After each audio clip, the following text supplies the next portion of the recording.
రెహమాన్ గారు, చాలామందికి పిల్లలు ఆలస్యంగా పుడుతున్నారు. ఎన్ని గుళ్ళు గోపురాలు తిరిగి చాలా రకాలు పాటిస్తారు రెమెడీస్. స్టిల్ ఇంకా వెయిటింగ్లోనే ఉంటున్నారు. అసలు ఈ సమస్యకి కారణం ఏంటి? దీనికి కూడా పరిష్కారం మ్యారేజ్ డేట్. మీకు ఈ రోజున ఎన్ని హాస్పిటల్స్ ఉన్నాయో తెలియదు, కానీ సంతాన సౌకర్య కేంద్రాలు ఎక్కడ చూసినా అయ్యే ఏర్పడిపోతున్నాయి. రీజన్ ఏంటంటే, సరే అది కంప్యూటర్లు వాడుతున్నారనో ఇంకో ఎలక్ట్రానిక్స్ అనేది ఒక పక్కన పెడితే, 8 శని, 8 అంటే శని అని ఆ విషయం పంతులు గారులందరికీ తెలుసు. 8 అంటే శని అని చెప్పి పంతులు గారులందరికీ బాగా తెలుసు. 8, 17, 1 + 7 8, 26, 2 + 6 8. ఈ 8, 17, 26 తారీఖుల్లో పెళ్ళిళ్ళు అయితే లేట్గా ఏ పని జరిగినా లేట్గా జరిగిద్ది, బట్ జరిగిద్ది. అంటే పిల్లలు ఆలస్యం అవటం, 10 ఏళ్ళకి, 12 ఏళ్ళకి, 5 ఏళ్ళకి అలా పిల్లలు పుట్టడం, మ్యారేజెస్ డిస్టర్బ్ అయిపోవటం. పిల్లలు లేట్ అయితే ఆటోమేటిక్ మ్యారేజ్ డిస్టర్బ్ అవుతాయి అమ్మ. ఎందుకంటే ఆ ఇంట్లో వాళ్ళు ఊరుకోరుగా, పిల్లలు లేరు ఇంకొక పెళ్లి చేస్తామని ఇలా వీటితో డిస్టర్బ్ అయిపోతాయి. ఇలా జరుగుతూ ఉంటాయి. ఇక్కడ డేటు, మంత్, ఇయర్ కూడితే 8 వచ్చినా, శనికి సంబంధించిన నంబర్ ఎక్కడ వచ్చినా కానీ మ్యారేజెస్ డిస్టర్బ్ అయిపోతున్నాయి. కాబట్టి మీరు మ్యారేజ్ చేసుకునేటప్పుడు ఓన్లీ పంతులు గారు ఈ డేట్ బాగుందమ్మా, ఈ ముహూర్తం బాగుందంటే ఆ ముహూర్తంలోనే చేసుకోవద్దు. అలాంటి ముహూర్తాలు 3-4 తీసుకోండి, తప్పేం లేదు కదా.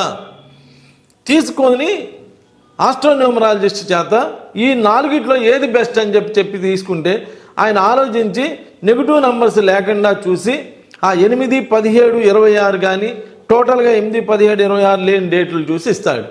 అలా చేసుకున్న వాళ్ళకి బాగానే ఉంటుంది. ఇక్కడ సంతాన విషయంలో మెయిన్ రోలే అది కదా. ఫ్యామిలీలో సంతానం అనేదే మెయిన్ రోల్ కదా. అందుకని అవి లేట్ అయితే ఇలా అయితే చాలా ఇబ్బంది పడుతున్నారు. కొంతమంది పెళ్ళైన కానించి అదేం వేళ విశేషమేనండి, అమ్మాయి వచ్చిన వేళ విశేషమేమో, మా వ్యాపారం చాలా బాగుండేది అంతకుముందు, ఇప్పుడు అసలు వ్యాపారం బాగాలేదు. కారణం మ్యారేజ్ డేట్. అదేందోనండి, మా అబ్బాయి మద్రాసులో జాబ్ చేసేవాడు, నెలకు 2 లక్షల రూపాయల జీతం, బెస్ట్ ప్యాకేజీ, ఇప్పుడు జాబ్కి వెళ్ళాలంటున్నాడు. కారణం marriage date. Marriage date is the main role పోషిస్తుంది. నువ్వు పుట్టిన డేట్ ఎవరికి సంబంధం లేదు, అది భగవంతుడి నిర్ణయం. ఆల్రెడీ భగవంతుడు నిర్ణయం చేశాడు. అది నెగిటివ్ నంబర్ కానీ పాజిటివ్ నంబర్ కానీ భగవంతుడు ఇచ్చింది ఏదైనా మంచిదే. దాన్ని కాదనని మనం ఎవరమే. మరి నా దగ్గర చాలామంది డెలివరీకి డేట్లు తీసుకెళ్ళి ముద్ద అయిపోయిందండి అని చెబుతారు. మనం ఏం చేయగలం? ఎవరైనా ఏం చేయగలం? వాళ్ళు ఏమైనా చేయగలరా? అంటే భగవంతుడి యొక్క నిర్ణయం ప్రకారం మ్యారేజ్ పిల్లలు పుట్టడం అనేది జరిగింది. అది ఎలా ఉన్నా మనం యాక్సెప్ట్ చేయాల్సిందే. కానీ పెళ్లి డేట్ మన చేతుల్లో ఉంది, పేరు మన చేతుల్లో ఉంది, ఏదైనా ఒక మంచి పని చేయబోయేది మన చేతుల్లో ఉంది. దానిలో కొంచెం చూసుకొని, మంచి చెడు చూసుకొని, ఏమన్నారు, లెఫ్ట్ హ్యాండ్ సైడ్ వెళ్తే బాగుండిద్ది, ఇటోళ్ళు ఇటు లెఫ్ట్ హ్యాండ్ వెళ్ళండి, అటోళ్ళు అటు లెఫ్ట్ హ్యాండ్ వెళ్ళండి అని ఒక రూల్ పెట్టారు. ఏమండి, నేను మొన్న నాకు తెలియక రైట్ హ్యాండ్ సైడ్ వెళ్ళానండి, నాకేం కాలేదండి అంటే అయ్యిందని నేను అన్నాను. కానీ రైట్ హ్యాండ్ వెళ్ళినప్పుడు చాలా జాగ్రత్తగా ఎదురు ఎవరైనా వస్తున్నారు అని లేట్ అయిపోవటం, ఇలా డిస్టర్బ్ అవుతూ వెళ్ళాలి. అదే లెఫ్ట్ హ్యాండ్ సైడ్ వెళ్తే నీ దాన్ని నువ్వు చక్కగా వెళ్ళిపోవచ్చు. అందుకని ఏదో అవ్వలేదు, ఏదో అయ్యిందని కాదు. అక్కడ ఏదైనా జాగ్రత్తలు పాటించడం వల్ల మంచి లైఫ్ని అనిపించడానికి అవకాశం ఉంటుంది. సో 8, 17, 26 డేట్లో కానీ టోటల్గా కానీ పెళ్ళిళ్ళు చేసుకోమా అండి. ఒకవేళ ఎవరైనా పెళ్ళిళ్ళు చేసుకొని సంతానం లేకుండా ఇబ్బంది పడుతున్నా, చేసుకొని విడాకులు డైవర్స్ తోటి ఇబ్బంది పడుతున్నా, లేదా ఇంట్లో కలిసి రావట్లేదని ఇబ్బంది పడుతున్నా, నాలాంటి వాడిని కలిస్తే దానికి రెమెడీ ఇస్తాను. ఆ రెమెడీ పాటించారంటే 100% మీరు మళ్ళీ బెస్ట్ లైఫ్ అనుభవించడానికి అవకాశం ఉంటుంది. ఏదైనా కానీ అద్దంలోంచి స్వీట్లు కనిపిస్తుంటాయి. అమ్మ, ఈ స్వీట్ బాగుండిద్ది, ఈ స్వీట్ బాగోదు అనకూడదంట. టేస్ట్ చేసి ఎస్ ఇది బాగుంది, ఇది బాగాలేదు అనాలి. అసలు మీరు ప్రయత్నం చేయాలి. ఒకసారి వచ్చి పోతే ఫీజే పోయిద్ది, కానీ సెట్ అయితే లైఫ్ నిలబడిద్ది కదా.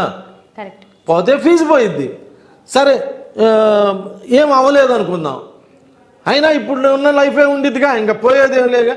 ఒకవేళ ఫీజు ఇచ్చి నువ్వు కరెక్ట్ చేయించుకుంటే ఒకవేళ సెట్ అయింది అనుకో, లైఫ్ సెటిల్ అయిపోతుంది కదా. ఇదేమి లక్షల కోట్లు కూడా కాదు కదా. ఏదో 1000 రూపాయలు 2000 ఇచ్చి చేయించుకోవటం వల్ల నీకు అద్భుతమైనటువంటి రిజల్ట్స్ వస్తాయి అన్నమాట. అలా వస్తుంది కాబట్టి మేము ఇన్ని రోజులు నిలబడి ఉన్నాం మార్కెట్లో. ఎంత గొప్ప హీరో సినిమా అయినా సబ్జెక్ట్ లేకపోతే ఆడదు అని మీ అందరికీ తెలుసుగా. మీరు రోజు చెబుతుంటారు కదా, ఆ సినిమా బాగుంది, ఈ సినిమా బాగాలేదు, దానిలో స్టోరీ లేదని చెప్తుంటారు కదా. అలానే 20 ఏళ్ల నుంచి 25 ఏళ్ల నుంచి మమ్మల్ని జనం ఆదరిస్తున్నారు కాబట్టి, అంటే జనం ఎందుకు ఆదరిస్తారు? రిజల్ట్స్ వస్తేనే జనం ఆదరిస్తారు.